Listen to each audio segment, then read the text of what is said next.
Good evening, ladies and gentlemen, and welcome back to the channel. If you're new, my name is Lee, aka Rolling Thunder, and in today's video we got something special for you. So sit back, relax, grab a cup of tea, and let us get into the video.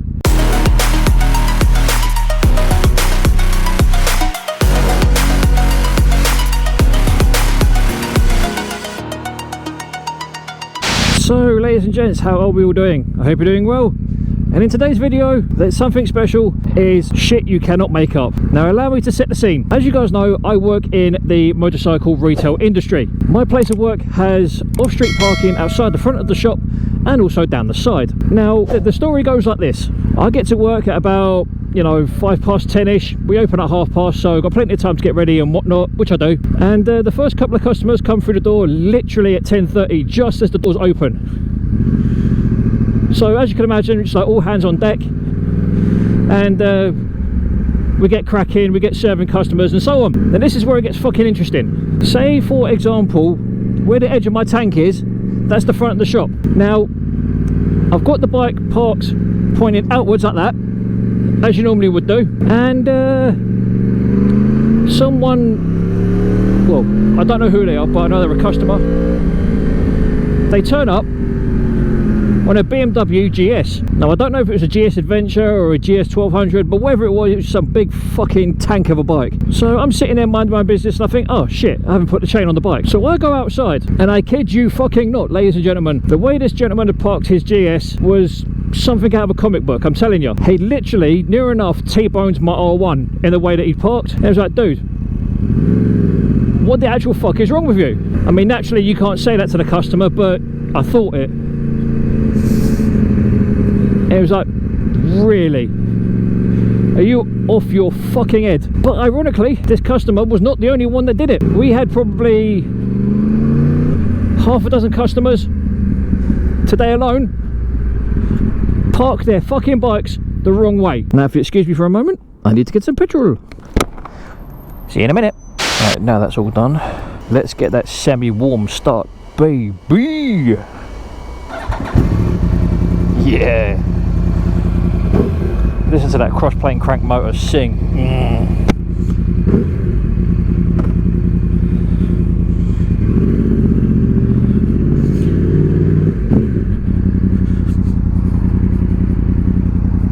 We must have had, I would say, 5, 6, maybe even 7 people park their motorcycles in the most retarded way. And again, just to give you an idea of the level of stupidity that we've had to cope with today at work. We had someone on a Triumph America almost ride through the fucking front door. I mean, it was something out of a fucking comedy sketch, I swear to God. And, I don't normally like bad-mouthing people or making people sound more stupid than what they really are. But guys, I could not believe the amount of stupidness that I've encountered today. I couldn't believe it. We've had people parking the wrong way. We've had people almost hitting my bikes. We've had people almost riding into the fucking shop because they can't stop their bike or put it into neutral before they stop, to park. And if you guys remember, quite a while ago, I did a video about people taking liberties with the 1098. Well, guess what? It's fucking happened again. Sitting at work again, minding my own business, doing my thing, as you do. I know that poor fella over there who looks like he's either passing out or dying or something. I don't know what's going on over there, but I think he's just drunk. Tooting. What can I say? But literally, the amount of stupidity today alone is probably enough to last a fucking week. And I just don't understand the mentality of some people. I really don't. I'm almost certain it takes more brain cells to act stupid than it does to act sensible. And just going back to the whole taking liberties thing, the reason why I said that about the taking liberties video is because someone did it to the R1 today. Well, technically they did it twice to the R1. And basically what they did was, they first of all, before they even got anywhere near entering the store, felt the need to take a picture of my R1. Now thankfully they didn't take a picture of the number plate, but the fact that they took a picture of the R1 outside a shop that it's chained to, mind you, so they should know it's not a fucking customer's bike, it belongs to a staff member, or at least they should have some sort of inkling to ask at least first. But no, this guy felt the need to take a picture of my R1 just because he could. And I'm not being funny, but if there's no one around to ask, then fine. But like I just said, if the bike is chained to the outside of a shop Now let me make that perfectly clear. It was chained outside of my work, outside of my place of business. At what point do you not think to stick your head in the door and be like, oh, excuse me, whose R1 is that outside? Can I take a picture of it? And I probably would have said yes.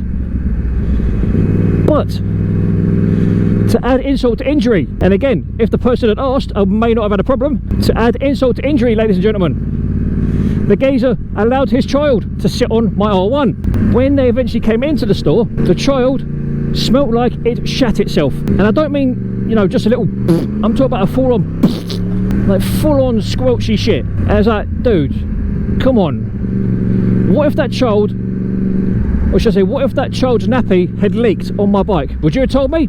Probably not. If that child's nappy had leaked in the store, would you have said anything? Again, probably not. But guess what? Being in the retail environment, you can't do that.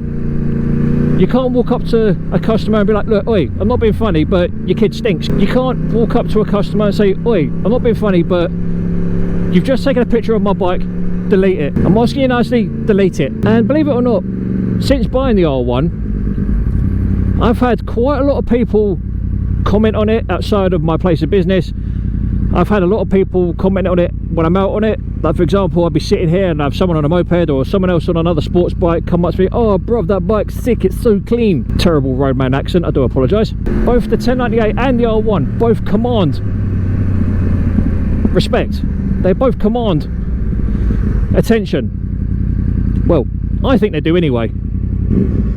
You guys might think differently. The R1 especially is one of those bikes where it's understated until I open the throttle. You know, okay, she burbles and stuff like she's doing now, which is fine. Okay, fine, there's no baffles in the exhaust. Oh, excuse me. But, you know, it's, like I said, it's a bike that commands respect. It's a bike that deserves respect. And okay, yes, it's a 2013 registered bike, but it's probably closer to a 2012. However,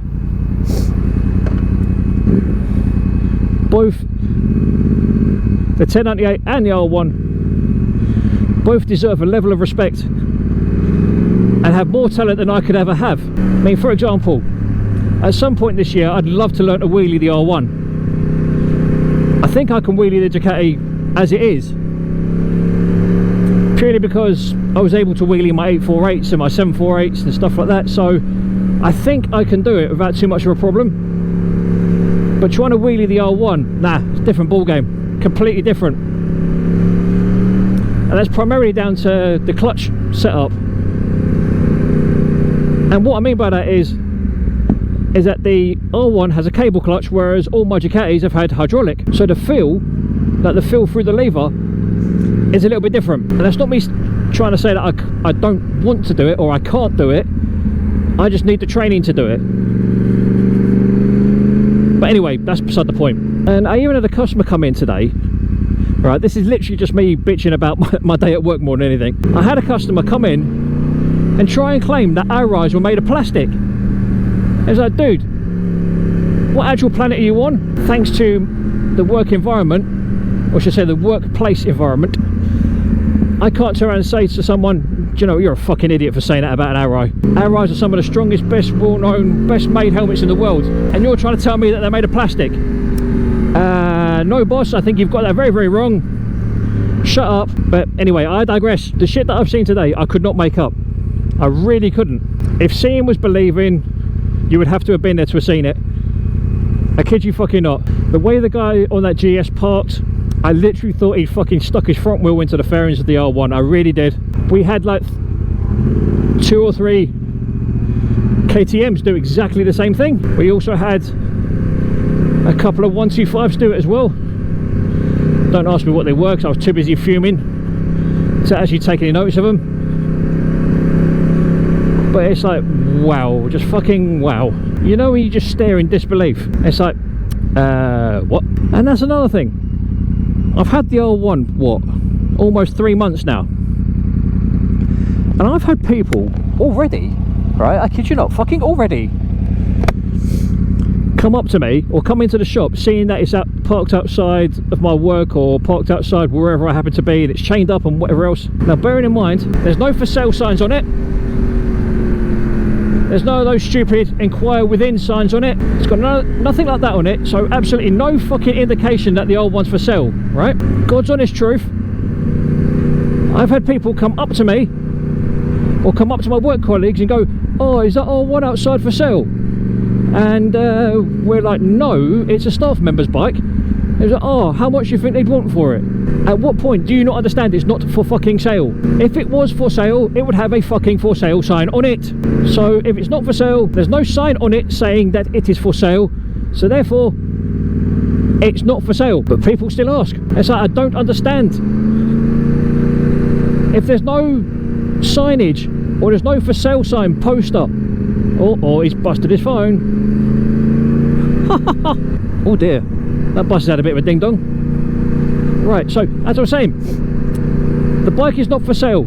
It hasn't been for sale since the day I bought it. It's not going to be for sale for a fucking long time. But yet someone somewhere seems to think it's okay to come into my place of work and say, oh, excuse me, is that R1 for sale? And when I say no, it's not for sale, I've only had it 3 months, go away, or words to that effect, I get people getting really fucking butthurt saying, oh, why is it not for sale? What do you mean, why is it not for sale? It's not for sale because it's not for fucking sale. Leave my fucking bike alone. But no, unfortunately, ladies and gentlemen, curiosity gets the better of most people.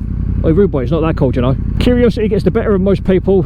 Well, all people really, let's be honest. And they think they're doing no harm by copping a feel of your bike or your car, or asking if they can sit on it, or sitting on it without asking and stuff like that. It's like, no, it doesn't say help yourself on the bike. There's no sign anywhere around the bike, near it, on it, under it, beside it, in front of it, behind it, wherever, saying feel free to sit on me, try your levers on my bike, take a seat, or whatever. There's nowhere on the bike or near it that says, oh, just help yourself, you know, just sit on my bike, I don't mind.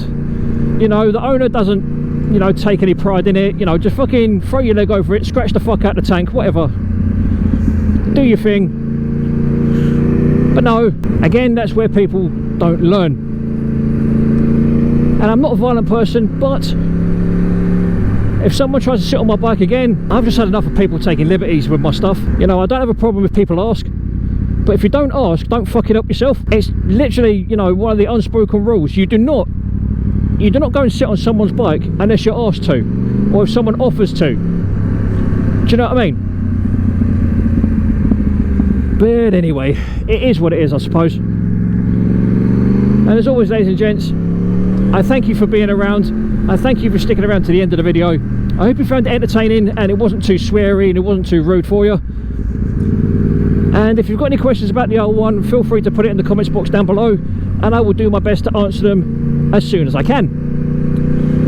And as always, ladies and gentlemen, if you're not already subscribed, please consider doing so. It would be great to have you on board. And if you are already subscribed, don't forget to smash the like button and ring the bell so you're kept up to date with all new content when it drops. But for now, as always, ladies and gentlemen, you guys have been absolutely fucking awesome. I have been Lee, aka Rolling Thunder, saying look after yourselves, look after each other, stay safe on the roads, be aware of COVID-19, be safe, be happy, and as always, adios!